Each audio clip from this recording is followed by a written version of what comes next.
안녕하세요, 치과왕입니다. 치과 치료 생각만 하면 긴장되시나요? 오늘은 공포심을 크게 줄여줄 수면 마취에 대해서 이야기해 보겠습니다. 수면 마취가 안전한지, 어떻게 진행되는지, 그리고 꼭 알아두어야 할 주의사항까지 5분 안에 깔끔하게 정리해 드릴 테니까요. 끝까지 시청해 주세요. 먼저 수면 마취라는 것은요, 의식이 완전히 사라지는 전신 마취와는 다르게 의식을 부분적으로 유지한 채 통증과 긴장을 완화시키는 진정요법이에요. 컨시어스 세데이션이라고 부르고요, 적절한 수면 상태에서 치과 치료를 받을 수 있도록 도와주죠. 대한치과 마취과학회에서 2020년에 발표한 연구자료가 있는데요, 치과 공포증이 있는 환자 120명을 대상으로 생체 신호를 측정하고 수면 마취를 시행한 후에 치료를 진행했는데요, MDAS라는 불안 척도가 시술 전 대비 평균 40% 감소했고요, 120명 중 약 7명 정도의 환자분들에게서만 약간의 어지러움 같은 부작용이 있었고, 110명은 수면 마취 치료를 받은 것이 전반적으로 도움이 됐다고 밝혔어요. 수면 마취가 마냥 안전하진 않고 산소 포화도가 떨어질 가능성이 또 있기는 한데요, 이 산소 포화도도 대부분 10에서 15% 정도의 변동폭만 보였다고 해요. 10에서 15%면 정말 안전한 거죠. 치과 공포로 치료 자체가 어려운 분들이나 오랜 시간 입을 벌리고 있어야 하는 임플란트나 라미네이트 치료하시는 분들에게 도움이 되고요, 구역 반사가 심한 분들은 특히 도움이 되세요.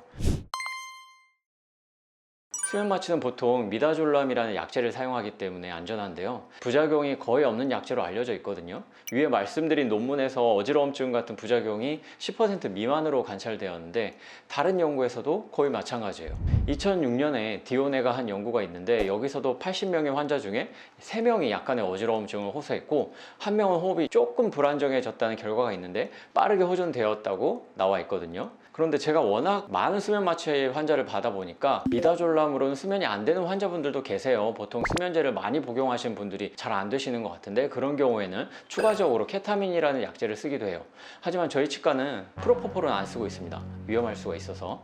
그럼 치과에서 받는 수면 마취는 안전한가 의문이 드실 텐데요, 치과 내에서 시행되는 진정요법, 즉 수면 마취죠. 진정요법은 다른 전신 마취 대비 부작용 위험성이 낮다라는 연구 결과가 있는데요, 2017년에 말라메드라는 분이 연구한 결과인데, 이 연구를 보면 아무래도 수면 마취에 쓰는 약제인 미다졸람의 특성 때문이 아닐까 싶어요.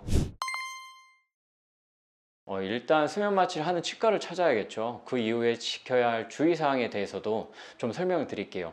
일반적으로는 시술 한 6시간, 8시간 전부터 음식 섭취를 삼가야 해요. 그리고 피곤하거나 과도한 스트레스가 누적되지 않도록 주의해 주시고요, 시술 후에는 마취에서 완전히 깨어나기 전까지는 움직이지 않는 것이 좋아요.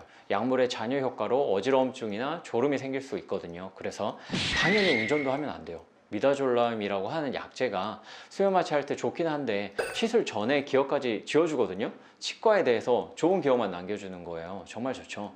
치과에 온 기억도 지워지는 경우도 있는데, 보통은 시술 전에 체어에 앉은 기억만 나는 경우가 많아요. 보통 치료 끝나고 나면 환자분들께서 오늘 치료 안 하나요? 이렇게 물어보신 경우까지 있으니까요.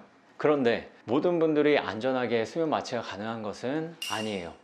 호흡기 질환이나 수면 무호흡증 있는 분들은 반드시 전문의와 상담을 하셔야 하고요, 이전에 수면 마취할 때 부작용이 있었다거나 아니면 수면 내시경이 잘 안 됐던 경험이 있는 분들은 꼭 말씀해 주시면 좋습니다. 오늘은 치과 공포를 줄여줄 수면 마취에 대해서 이야기해 봤는데요, 수면 마취는 안전성과 편안함이라는 두 마리 토끼를 잡을 수 있는 방법이지만, 꼭 숙련된 의료진과 체계적인 모니터링이 전제되어야 합니다. 준비와 회복 과정을 잘 지킨다면 무서운 치과치가 아닌 편안하고 빠른 치료를 받으실 수 있을 거예요. 끝까지 시청해 주셔서 고맙습니다. 치과 공포, 수면 마취에 대해서 더 알고 싶은 게 있으시다면 댓글로 남겨주세요. 감사합니다.